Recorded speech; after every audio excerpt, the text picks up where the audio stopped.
Good evening, everyone, and welcome to the North East Non-League Show Looking Back With, sponsored by DJ Private Hire, Gateway Accountancy Services Limited, Elite Goalkeeper Academy, and Motive 8. Join us tonight for our next Looking Back With is John Gamble. John, thank you very much for coming on the show tonight. Cheers, James. Thanks for asking us. Yeah. Excellent. A lot of comments, a lot of love as well, to be honest. A lot of people really looking forward to tuning in to watching you. I know we had Les Langley on this week, and he said he always remembers the game back in Sunderland. There was two rivalries on a Sunday, and you were playing for one team at a young age, and you just thought, oh, a young lad getting stuck in this game. But he says you were just head and shoulders battering everyone else around the pitch. So lots of people got some good memories of you as well. Oh, good. That's nice. Before we started, it's a bit late for me now. I'm usually in bed by now, but so we're just going to chat about your career and starting out at Anfield playing at 17. And how was youth football for yourself? It was strange. Obviously, growing up, everybody wanted to be a footballer. It hasn't changed. But in them days, you got what they call apprenticeship. I wasn't never good enough as an apprentice footballer. And then the trip was to then, in this area, to get a job as an apprentice in either the shipyards or the mines or in heavy engineering. And I was lucky, my dad worked in heavy engineering. I got apprenticeship there and really just football was like my pleasure, to be honest with you, And then I played for the works team, actually. It was called Coles Cranes at the time when I first started there. And from that, it's like anything else. Somebody took a liking of us. A lad called Barry Dunn, who was well known in the area, played for Sunderland. Great lad, him and Stevie Bell. They ran Anfield playing, which for me at the time was miles and miles away. I lived in Sunderland with a whack. But the assistant manager, Stevie, used to pick us up and take us through.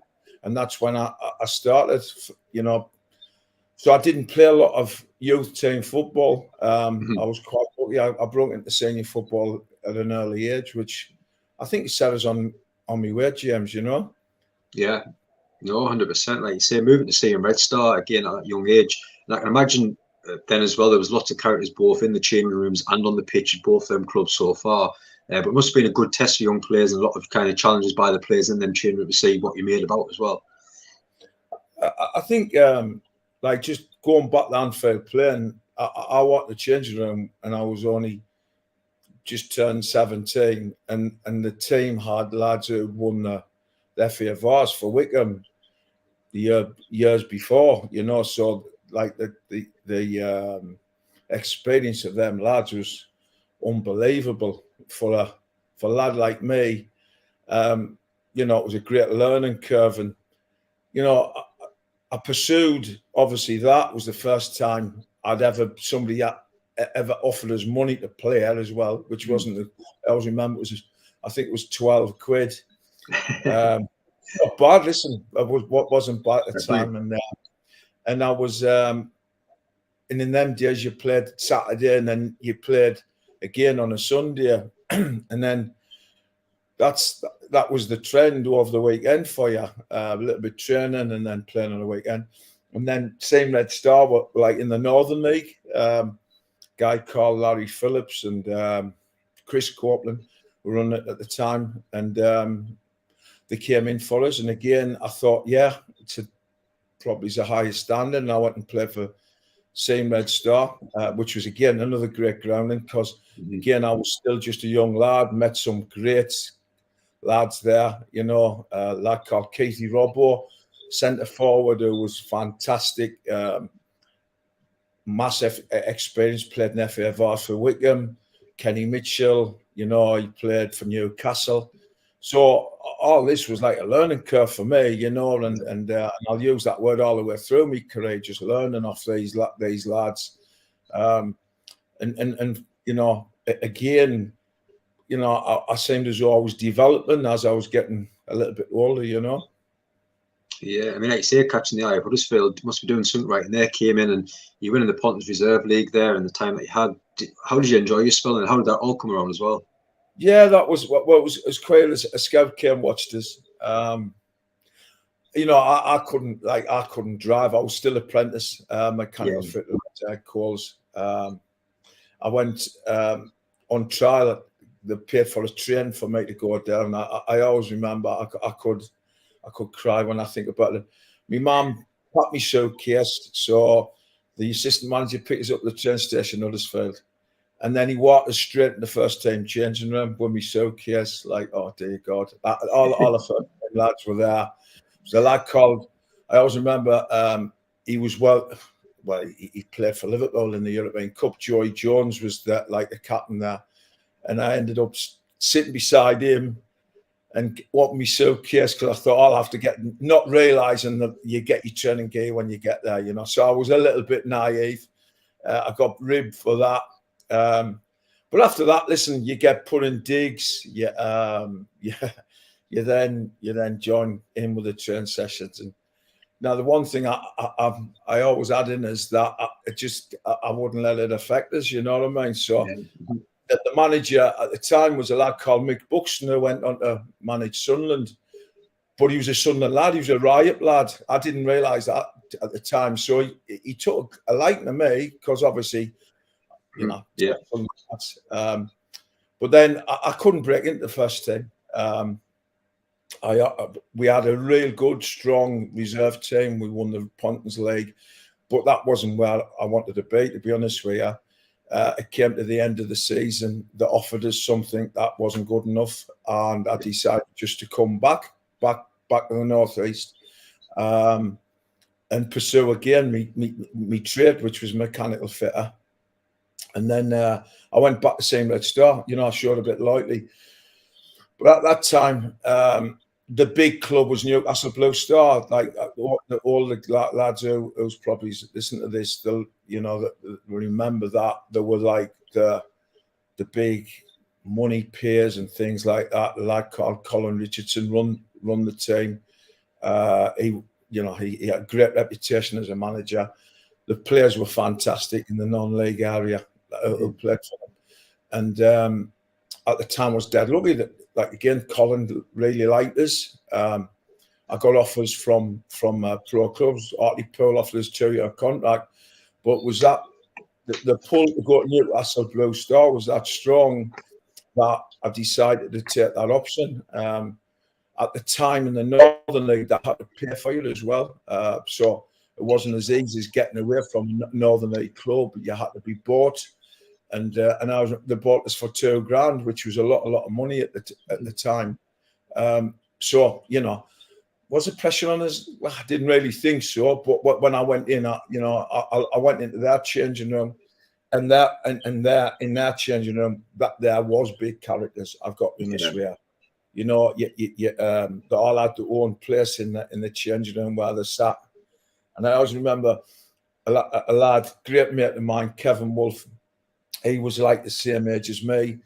He was a goalkeeper who had been signed earlier on to be like an understudy to a lad called Keith Hunton. And me and Wolfie went into the changing room one of the first times, and I put my bag down at this place, which you think, and Wolfie did. And then as we went out to walk on the pitch, is the two bags getting tossed onto the pitch.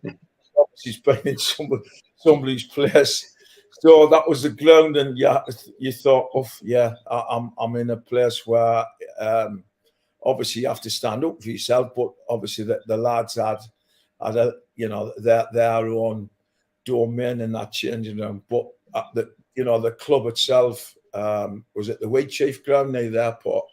It was a great pitch to play on, and the players around us were really, really good. The league, the Northern League, First Division was at the time one of the best leagues in England. Really, that one when I think there was talk of that being one of the pyramid leagues to feed into the what was called the Conference League at the time, but the Northern League turned it down, and it had all the top clubs in it. So that grounding I got there was unbelievable, because, like I said, the players that they had, that were privileged to play with. Like, Oh, really good. Nice comment come there from Gary. Remember John at Team Red Star, great player and top bloke as well. And Jeff, Rico sheepskin coat, and Johnny too. That's from Jeff. Even lads, thank you very much. Keep getting them comments in as well. Some really nice comments coming in. And like you say, doing well again, John. Though, like you say, with Queen of the South coming in for you, and took you up to Scotland again. Another big move away from the northeast up to Scotland. I mean, how was that coming around? And did you enjoy your time up in Scotland? Yeah, it was that club there was, when you're a young lad, you were playing with lads who were either had a great career in pro football, or they were just great non-league players. The Cards, the Crumpins. I could go through the team, the Phil Lineker, who signed the same time they paid $3.5 grand for Phil, the same day as I signed, so like a array of players. So it attracted, a lot of people to come watch them, and scouts. I know there was a few English clubs, but nobody ever really had a go until there was a championship club, Queen of the South at the time, that made an offer for us. And to be fair, it was the first chance of playing professional football, and I wanted it. Even though I really enjoyed my time at Blue Star, I thought if I didn't take it up, who knows? I would never have had an opportunity. So yeah, there was a fee involved, but it was a sad time in a lot of spots in the world, because it was when a lot of the disaster was in 1988. I'm sure my age now. And actually, when they were negotiating, that disaster happened. Well, Queen of the South is a Dumfries club, and it was Lotterby's only 15 miles away from Dumfries. So the time that the chairman was trying to get in touch with us, all the lines were down in Scotland because obviously the emergency, you know what I mean? So, it was an uncanny thing, but that, eventually I managed to get up there. I always remember Colin took us up in his car with my dad, and I signed. It was a proud moment for me dad, And then I obviously had a season with him, which, was short but enough for me. I've got in this way, because it was a tough league. It was a tough league, and going up there, especially being on my own,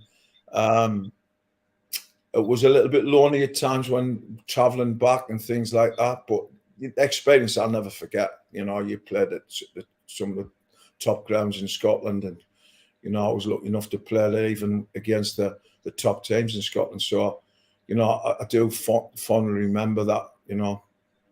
Really good memories. But it was nice sort of come back to the northeast when you didn't sign for Whitley Bay in the Unibond and the FA Cup, for obviously the run as well. And I was just funny enough just watching one of the matches on YouTube the other morning, actually, with the Whitley Bay one of the FA Cup rounds. It was really good to watch, actually. That must have been nice to come back to the northeast at that point. Yeah, it was a strange one, because obviously I told the club that I didn't want to go back. I dug my heels in a little bit. It was in my time, there was no agents then. Nice. You just did your own negotiations. I'll tell you a tale about that. When I went to sign, they paid X amount of pounds for us, and when I got to sign, they put three. This is when people criticise agents, but on my behalf, I wish I had one at the time, because I put 3 blank pieces of paper in front of us, and just said, "Listen, we haven't formulated your contracts, so will you just sign these 3 blanks of paper, and we'll send your contract through the post." Christ, when you look at that now, when I got that contract from the first season I was at to the next season, it was totally different money wise. So I'd been probably spun a bit of a yarn, but so that's why I always say you can criticise agents, but sometimes you need to be protected. But listen, when I decided not to go back, again, I had quite good offers, but a lot of that some of the lads that I played with at Blue Star that migrated up to Whitley Bear, who were in that, like, obviously the teams that start to leave the Northern League at the time. Yeah. Bear was one of them. And again, Whitley Bear, Bobby Graham was the manager with Paul Dixon, and they had pulled together a real strong older group, which, you know, you thought, well, I would like to have a go at that.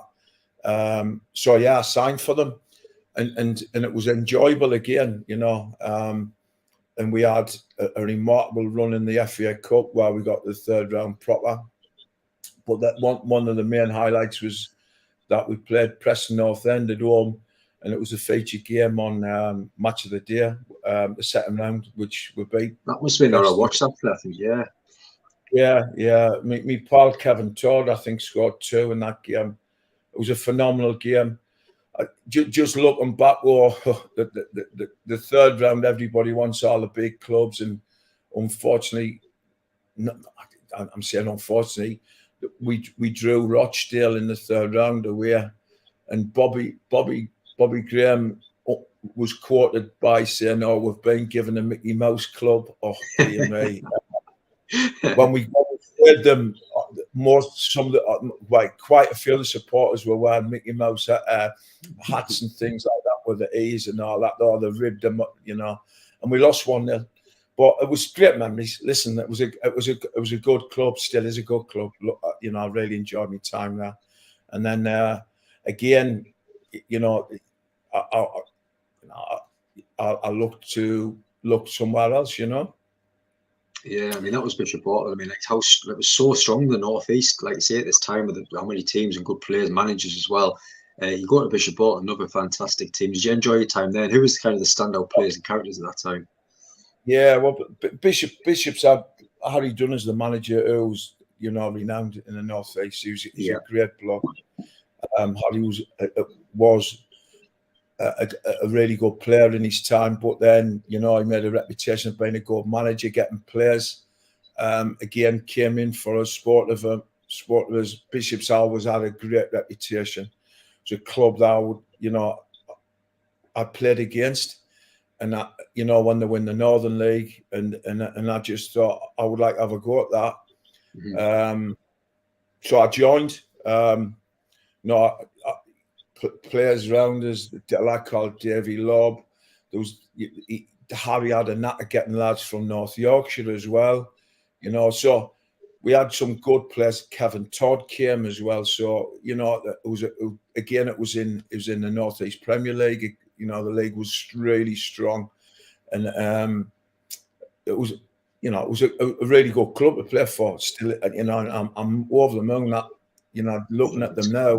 Things just sort of really got that together, you know. So looks as though they're going to start going through or up into the pyramid system again, like, you know. So yeah, I really enjoyed my time at Bishop's. Harry was a great bloke to play for, and then Tony Lee took over.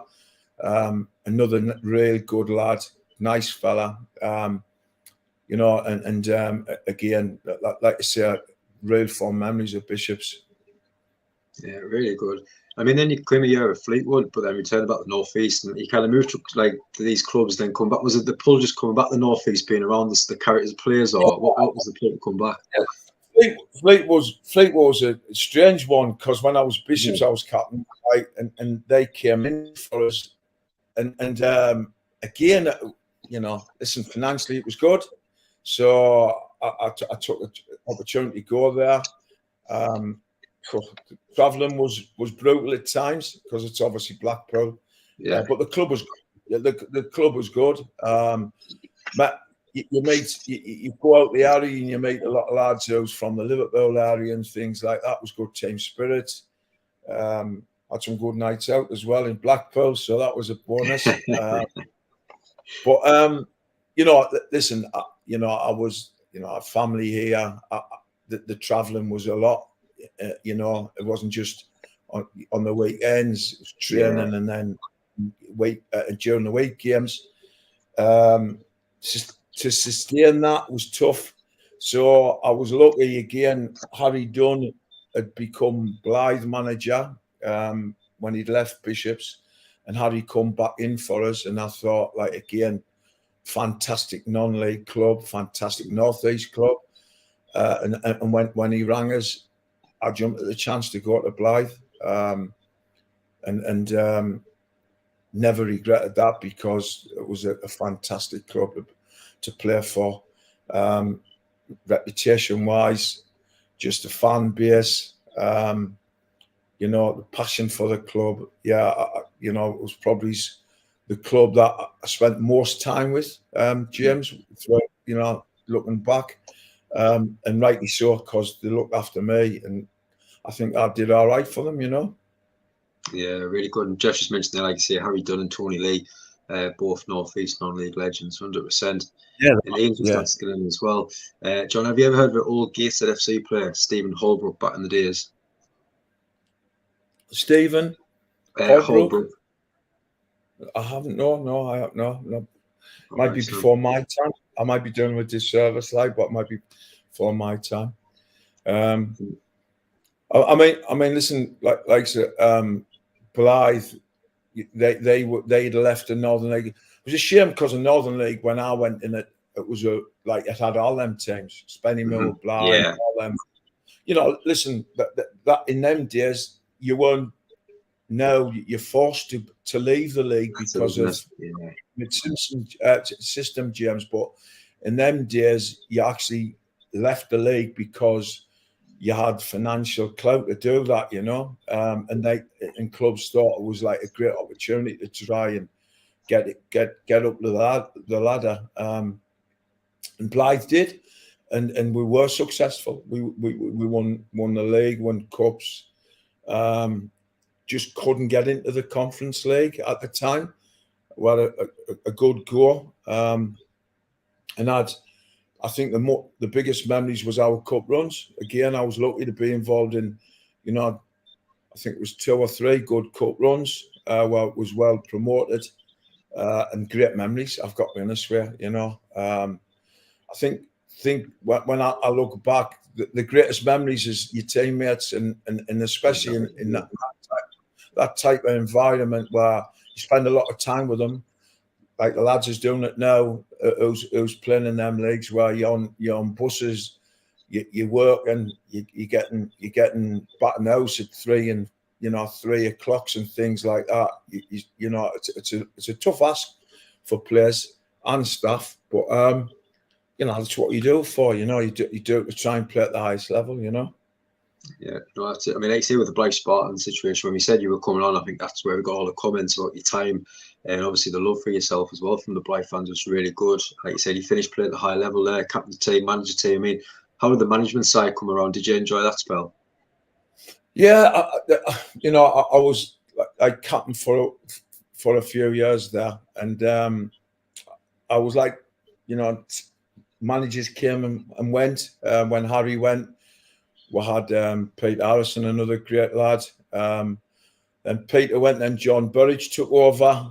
It was a chaotic time with John, but it was great. It was like I could tell lots of stories about John.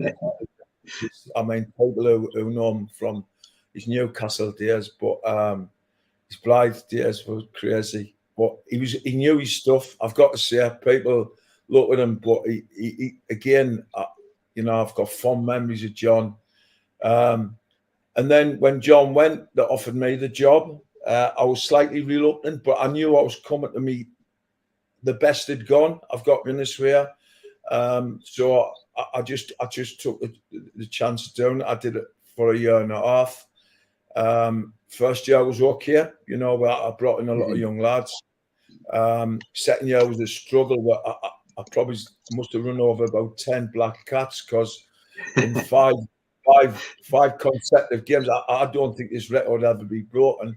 5 consecutive games, we had a man sent off in each game, so we played 10 men. And then I know I was well liked. I could have stopped on, but I just thought it was time for me to go, which was sad, but that's life. That, you know what I mean? The club had done well. I've done well for the club, but the club had looked after me, and I wasn't prepared. I thought it needed somebody else to come in, and it was the right decision, you know. But you know, like I say, that the time I spent at Blyth, it was great. You know, supporters were great. You know, it was a tough ask for a away team to go up to Blyth. It still is a Crockbar, because Wolf, they used to give them some stick, like, you know. And when they got behind it was good. And like I say, we had success as well, which was even better, James, you know. And like I said, that I think, you know, the lads are still heavily in touch with the lads who I played with in that team, because the bond that when I first went was great. But the Harry Dunn knew I had a knack of getting lads that are around about the same age, married, got the kids, you know. That was he knew that, you know. We talk about players now and young lads, which I'm doing now. You give them a lot of information. James got probably too much information in them days. If I looked at the team talks Harry used to give out, literally nothing, because he used to have lads who sat in that changing room who knew what they had to do when 3 o'clock came. You know what I mean? It was just, that's the way it was. But friendships, brilliant, you know. And like I say, friendships have lasted a lifetime for me, you know. Oh, it's amazing. Like you say, some great memories, captain teams, FA Cup runs, winning the leagues, cups and all sorts. But like you say, the main thing is now, I would imagine, is when you catch, I was going to say for a coffee, I imagine for a pint or two with your friends and just looking back at these games and the memories in place. It must be amazing, mustn't it? Yeah, it is. Yeah. I mean, there's some epic games. We got picked at Blackpool in the FA Cup. That was again on match of the day. I think we lost 4-3 in a thriller. You know, John Burridge was in goal that day. They'd done a bit of a documentary, which was hilarious as well. So some of them memories. Yeah, we lost to Stockport as well. Again, good cup runs. You know, it was a great time for me there. You know, it's just like I say, it was a good. You know, listen, like, it was good standard. And obviously, like, the bond between the team was really good, you know. Yeah, and like you say, you got into the coaching and the scouting side of things after that. Did you kind of touch on that going in towards the end of your career, or was it something that you just jumped straight into once you finished? I was lucky, just where I live, we had 2 really strong boys clubs at the time. It was Fulwell and Redby, and I was just asked. I was starting to do a bit of coaching, and I was asked to go and, like, take different age groups, and it worked well for me. I enjoyed it, James. You know, I used to do a couple of nights and then try and get to watch them when I didn't have a game, you know. And I just built it from there. I did all right. I got a bit of a reputation. And then I got asked to go into Sunderland College as their head coach on a part-time basis. At the time, I was a postman, but it married both things in. And then again, I got asked to go to Gateshead. Paul Bryson was head there. Good friend of mine, played with him as well, Bryce. Met a guy who now was a real friend of mine now, Lewis Pendleton, who was head of sport there. Did all right there. Both me and Lewis left for different reasons, and then Lewis rang us up about Parkview, and that's how that started that journey with Parkview. And 7 years down the line, both of us was there. He's an incredible bloke to work for, genius, in fact, and he, you know, the whole academy's doing well, not just in football, James, but in other sports. Yeah. So it's enjoyable, James. You know, like, I think regardless of success, it's working with young people who want the same goal as to be successful. So, as you know, there's a small percentage that can have that success, but as long as they come and enjoy it, and you can see development, so that they start at one point and finish at the other point, and they've developed. But the main thing is they've enjoyed it. That's the big quality of that job, like, you know. Oh, that's it, isn't it? No, that's the main thing. And now with Chester Street United as well in the Northern League, enjoying your time there? Yeah, well, it's a combination of like the Parkview, Chelsea Street United was formed because of our success in on a Wednesday in the level we play at. Lads were going playing for Northern League clubs, which is still our goal, that to try and push them on to better things. So over lockdown, we formed Chelsea Street United, just so we can play or give lads that were in our academy an opportunity as a group to play together. Yeah, and that's all it was. And we start with a really good group. I've got to be honest with you, we start off in the Wayside League. It was hampered by COVID. And then the year after, we got promoted, won the cup and got promoted to the Northern League. And last year, we did okay.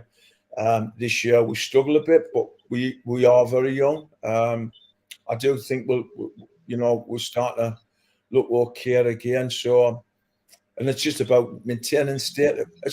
I've got to be honest with you, Chester Street United, it's just about maintaining a level that I hope the lads can learn from, James. And so does Lewis. For a young boy to then, through my experience, looking back, playing against a bloke who might be old enough to be your dad, is a tough ask. This year at Chester Street United, we've got probably 11 of them playing. I was one amongst another 10 who was looking after me because they were all that age, So it's a challenge, but it's a great challenge. Enjoy it, I mean, like I say, the lads give them full commitment, and like I say, it's just a bit like what I've just said. As long as you can see them developing, it's an enjoyable experience, James. So the Chester Street United model is really, really exciting.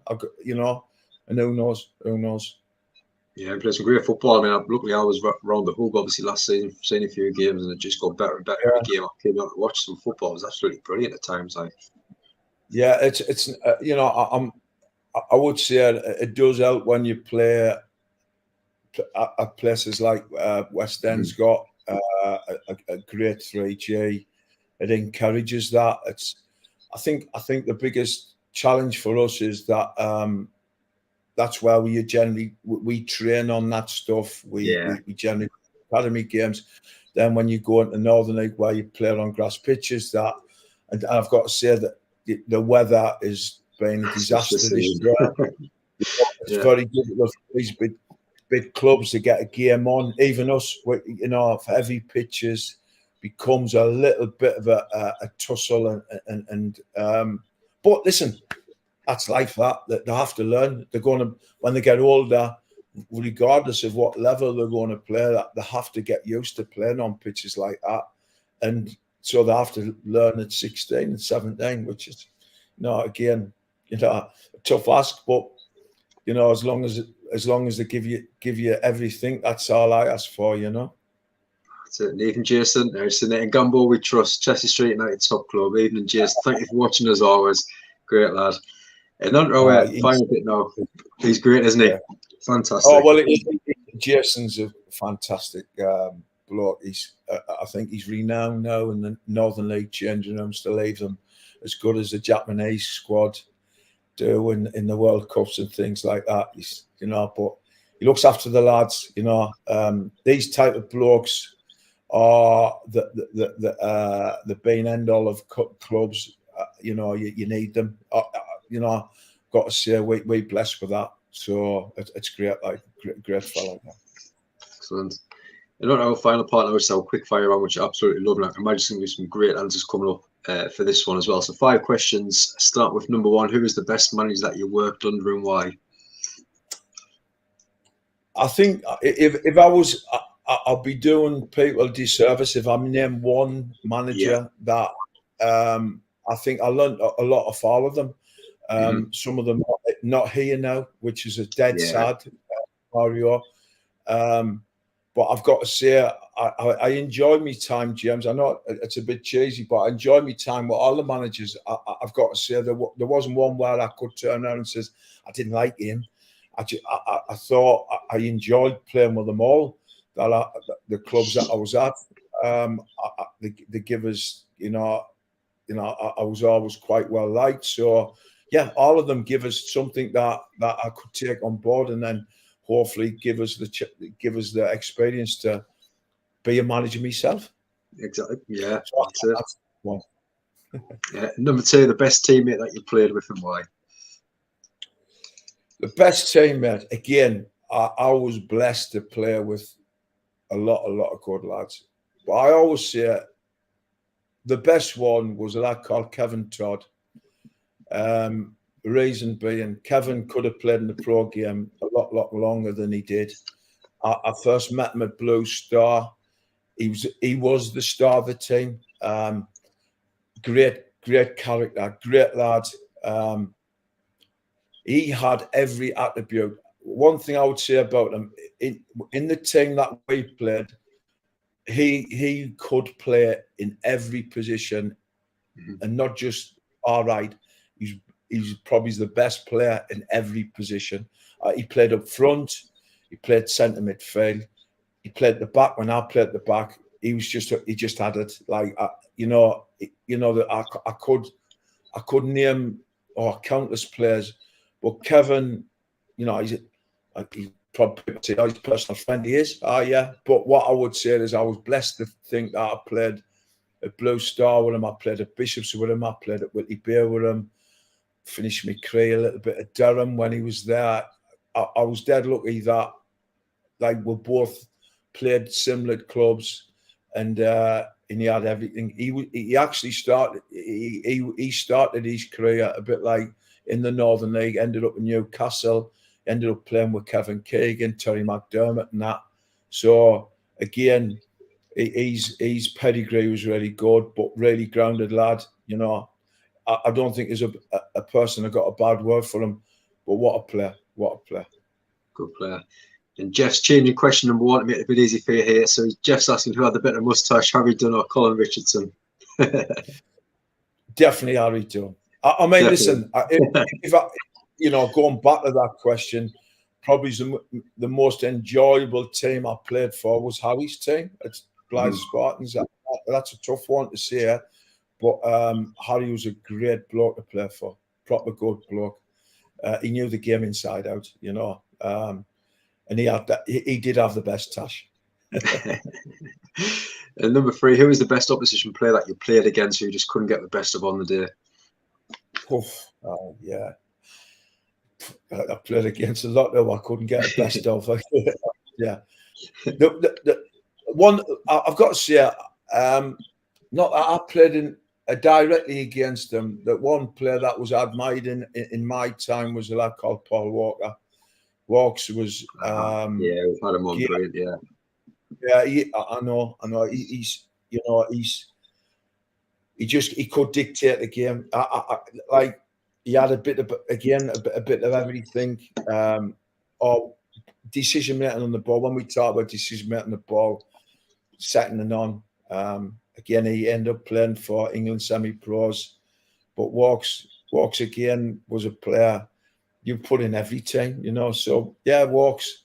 But again, I'm doing people disservice because there was lots and lots of players I played against him. Like you think, well, yeah, he's a tough one to look, mark or whatever, Number 4, what would be the best footballer moment for yourself? Best footballer moment. I think it always, when you reach your goal of trying to play in a professional environment. So it was probably signing for Queen of the South and winning the championship, a league below the Premiership, and just take me dad up and just saying that, listen, Dad, yeah, there you go. But then, like in games, the FA Cup runs were fantastic. When I think about it, yeah, just them little moments, James, Really good. And finally, just one of those, number 5, the funniest football moment that always sticks in your mind when you look back over your time. I think one of the funniest moments. Well, I'll go back to the Blue Star days. Blue Star had an incredible front line when I went there. There was a lad who'd been there for quite a few years, but was probably the best striker in his time. I call it Ian Crumpton. But he was, what a character, James. He was just very mischievous. So there was one game midweek that we played, and we played very ill at that, and it was a 7:30 kickoff. So we all changed. Collins give his team talk, and out we go. Referee's out. No very ill, right? So we already waiting, referees waiting, no very ill. So everybody's looking around, what's happened with Ferry Hill? We knew it had turned up, when they turned around next to us.